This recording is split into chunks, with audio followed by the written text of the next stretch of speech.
First thing is, are we surprised? Democrats aren't following the rules. Democrats aren't adhering to the COVID protocols. So we got a whistleblower came forward and said they're not detaining people they're supposed to detain. They're not sending back people they're supposed to send back. They're not testing the individuals they're supposed to test. They're just releasing them all over the country. As much as 75% of them aren't following the protocols they're supposed to.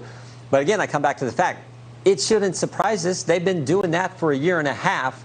We're just now have a whistleblower who's confirming what we already suspected, what I think you and I probably already knew. And now we want to ask some tough questions and see if we can get some change in the behavior of the Biden administration. Tell me a little bit about what you expect the Biden administration to do with this problem, given that their attitude thus far seems to be, well, until Central America is basically turned into a peaceful paradise, then there's going to be no solving this problem. It's just something that we have to learn to live with. Yeah, I mean, look, they caused this problem. You almost have to believe it's intentional because it's so bad. I always remind folks, remember, Ben, March was the worst month on record for illegal crossings. Well, March was the worst month until April, and then April was the worst month until May, and then May was the worst month until June. That's what you call a bad trend, but they don't seem to care. In fact, they don't care. It's so bad that we find out this from a whistleblower who finally said, look, it is so bad. They're not following any of the protocols. So I don't think we'll get much of an answer from them.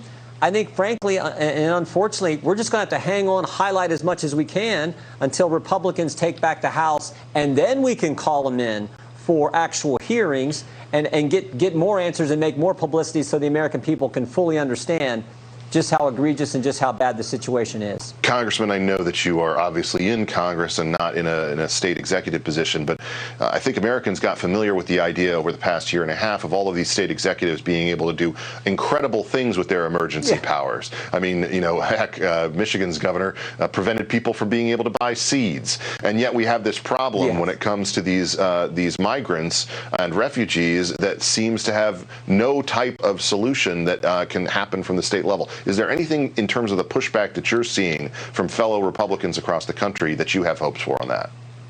Well, I think we all just need to raise the issue. I mean, look, I always go back to last fall. You're exactly right. Last fall in Ohio, you had to be home in your home at 10. In Pennsylvania, when you're in your home, you had to wear a mask. In Vermont, when you're in your home, you didn't have to wear a mask because you weren't allowed to have people over. But at the same time they were doing that to all of us, you have Gavin Newsom telling us, you can't have Thanksgiving with your family, Ben. But, oh, by the way, I'm going to go to a five-star restaurant, hang out with folks, take my mask off, and violate all the rules. The double standard and the arrogance is driving Americans crazy. Our job, you're doing a great job at it, so many others are as well, highlight just how egregious, just how wrong, just how this double standard is. We keep doing that, we'll get to the right policy eventually.